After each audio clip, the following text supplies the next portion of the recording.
सौरमंडल में पृथ्वी। सूर्यास्त के बाद आकाश को देखना कितना अच्छा लगता है। आसमान में पहले एक या दो चमकते बिंदु ही दिखते हैं, लेकिन बाद में इनकी संख्या बढ़ती जाती है। आप उनकी गणना नहीं कर सकते। संपूर्ण आकाश छोटी छोटी चमत्कार वस्तु से भर जाता है, जिनमें से कुछ चमकीले होते हैं एवं कुछ धुंधले। ऐसा प्रतीत होता है मानो आकाश में हीरे जड़े हो।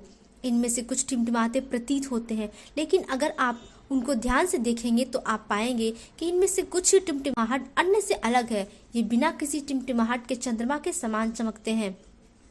इन चमकीली वस्तुओं के साथ आप लगभग प्रतिदिन चंद्रमा को भी देखते हैं। एक महीने में एक बार देख सकते हैं। यह पूर्ण चंद्रमा वाली रात या पूर्णिमा होती है। 15 दिन के बाद आप इसे नहीं देख सकते। यह नए चंद्रमा की रात्रि या अमावस्या होती है। ऐसी रात में अगर आसमान साफ है तो आप आसमान का अवलोकन अच्छी तरह से कर सकते हैं। क्या आपको इस बात पर आश्चर्य नहीं होता कि हम दिन के समय में चंद्रमा और इन सभी छोटी चमकीली वस्तुओं को क्यों देख पाते हैं? ऐसा इसलिए क्योंकि सूर्य के अत्यधिक तेज प्रकाश के कारण रात के समय चमकने वाली वस्तुओं को हम दिन में नहीं देख पाते।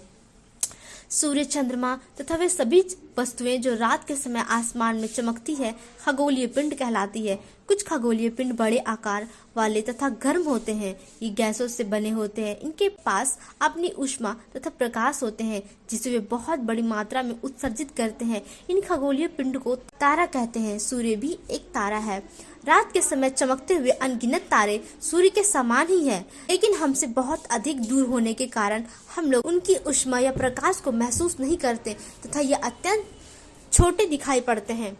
आपने अवश्य ध्यान दिया होगा कि कुछ दूरी से देखने पर सभी वस्तुएं छोटी दिखाई देती है। अत्यधिक ऊंचाई पर उड़ रहा हवाई जहाज कितना छोटा दिखाई देता है। रात्रि में आसमान की ओर देखते समय आप तारों के विभिन्न समूह द्वारा बनाई गई विविध आकृतियों को देख सकते हैं।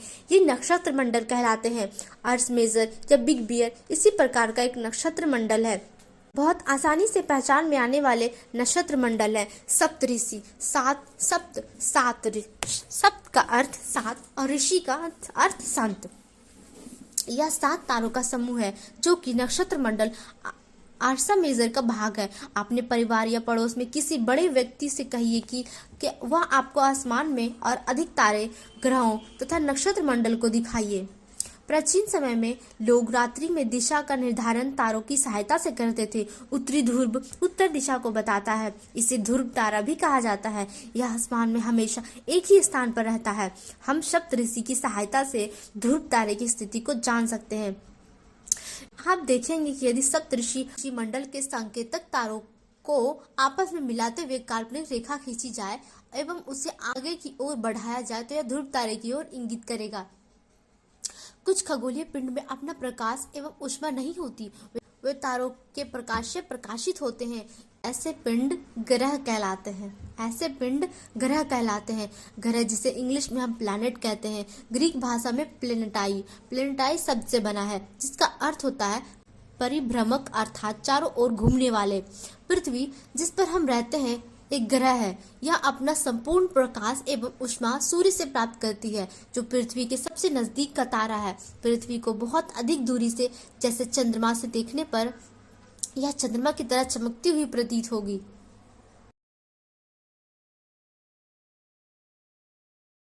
आसमान में दिखने वाले चंद्रमा एक उपग्रह है। यह हमारी पृथ्वी का सहचर है तथा इसके चारों ओर चक्कर लगाता है। हमारी पृथ्वी के समान 7 अन्य ग्रह हैं जो सूर्य से प्रकाश एवं ऊष्मा प्राप्त करते हैं। उनमें से कुछ के पास अपनी चंद्रमा भी है। सौरमंडल सूर्य, 8 ग्रह, उपग्रह तथा कुछ अन्य खगोलीय पिंड जैसे क्षुद्र ग्रह एवं उल्का पिंड मिलकर सौरमंडल का निर्माण करते हैं। उसे हम सौर परिवार का नाम देते हैं, जिनका मुखिया सूर्य है। सौरमंडल के केंद्र में स्थित है। यह बहुत बड़ा है एवं अत्यधिक गर्म गैस से बना है। इसका खिंचाव बल इससे सौरमंडल को बांधे रखता है। सूर्य सौरमंडल के प्रकाश एवं ऊष्मा का एकमात्र स्रोत है, लेकिन हम इसकी अत्यधिक तेज ऊष्मा को महसूस नहीं करते, क्योंकि सबसे नजदीक का तारा होने के बावजूद यह हमसे बहुत दूर है। सूर्य पृथ्वी से लगभग 15 करोड़ किलोमीटर दूर है। ग्रह हमारे सौरमंडल में 8 ग्रह हैं। बुध, शुक्र, पृथ्वी, मंगल, बृहस्पति, शनि, यूरेनस तथा नेपच्यून। सूर्य से उनकी दूरी के अनुसार अंग्रेजी में ग्रहों के नाम याद रखने का आसान तरीका। My very efficient mother just served us nuts. सौरमंडल के सभी 8 ग्रह एक निश्चित पथ पर सूर्य का चक्कर लगाते हैं। ये रास्ते दीर्घवृत्ताकार में फैले हुए हैं या कक्ष कहलाते हैं। बुध सूर्य के सबसे नजदीक है। अपनी कक्षा में सूर्य के चारों ओर एक चक्कर लगाने में 88 दिन लगते हैं। सूर्य को पृथ्वी का जुड़वा ग्रह माना जाता है क्योंकि इसका आकार एवं आकृति लगभग पृथ्वी के समान है। अभी तक प्लूटो भी एक ग्रह माना जाता था, परंतु अंतर्राष्ट्रीय खगोलीय संगठन ने अपनी बैठक अगस्त 2006 में यह निर्णय लिया कि कुछ समय पहले खोजे गए अन्य खगोलीय पिंड 2003 यूबी, सीरस तथा प्लूटो बौने ग्रह कहे जा सकते हैं। पृथ्वी सूर्य से दूरी के हिसाब से पृथ्वी तीसरा ग्रह है। आकार में यह 5वां सबसे बड़ा ग्रह है। यह ध्रुव के पास थोड़ी चपटी, यही कारण है कि इसका आकार भू-आवा कहा जाता है। भू-आवा का अर्थ है पृथ्वी के समान आकार। पृथ्वी के लिए अनुकूल परिस्थिति संभवतः केवल पृथ्वी पर ही पाई जाती है। ना तो अधिक गर्म है और ना ही अधिक ठंडा। यहाँ पानी एवं वायु उपस्थित है जो हमारे जीवन के लिए आवश्यक है। वायु में जीवन के लिए आवश्यक गैस जैसे ऑक्सीजन मौजूद है। इन्हीं कारणों से पृथ्वी सौर मंडल का सबसे अद्भुत ग्रह है। अंतरिक्ष में देखने पर पृथ्वी नीले रंग की दिखाई पड़ती है क्योंकि इसकी 2/3 सतह पर पानी से ढकी हुई, इसलिए इसे नीला ग्रह कहा जाता है। चंद्रमा हमारी पृथ्वी के पास केवल एक उपग्रह है। चंद्रमा, इसका व्यास पृथ्वी के व्यास का केवल 1/4 है। यह इतना बड़ा प्रतीत होता है क्योंकि यह हमारे ग्रह से अन्य खगोलीय पिंड की अपेक्षा नजदीक है। यह हमसे लगभग 3,84,400 किलोमीटर दूर है। अब आप पृथ्वी से सूर्य और चंद्रमा की दूरी की तुलना कर सकते हैं। चंद्रमा पृथ्वी का एक चक्कर लगभग 27 दिन में पूरा करता है। लगभग इतने ही समय में यह अपने अक्ष पर एक चक्कर भी पूरा करता है। इसके परिणाम स्वरूप पृथ्वी से हमें चंद्रमा का केवल एक ही भाग दिखाई देता है। चंद्रमा की परिस्थितियां जीवन के साथ अनुकूल नहीं। इसकी सतह पर पर्वत, मैदान एवं गड्ढे हैं जो चंद्रमा की सतह पर छाया बनाते हैं। पूर्णिमा के दिन चंद्रमा पर इनकी छाया को देखा जा सकता है। क्षुद्र ग्रह, चारों ग्रह एवं ग्रहों के अतिरिक्त असंख्य छोटे पिंड भी सूर्य के चारों ओर चक्कर लगाते हैं। इन पिंड को क्षुद्र ग्रह कहते हैं। यह मंगल एवं बृहस्पति की कक्षाओं के बीच पाए जाते हैं। वैज्ञानिकों के अनुसार क्षुद्र ग्रह के ही भाग होते हैं जो कि बहुत पहले विस्फोट के बाद ग्रहों से टूटकर अलग हो गए।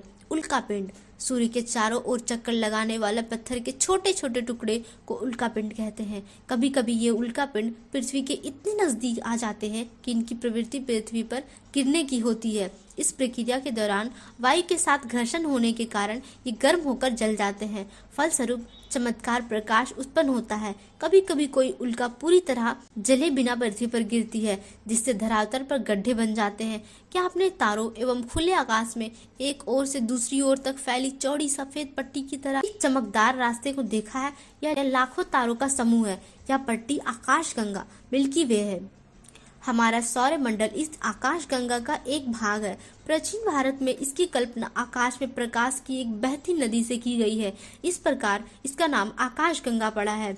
आकाशगंगा करोड़ों तारों, बादलों तथा गैसों की एक प्रणाली है। इस प्रकार लाखों आकाशगंगाएं मिलकर ब्रह्मांड का निर्माण करती है। ब्रह्मांड की विशालता की कल्पना करना अत्यधिक कठिन है। वैज्ञानिक अभी भी इसके बारे में अधिक से अधिक जानकारी एकत्र करने में जुटे हैं।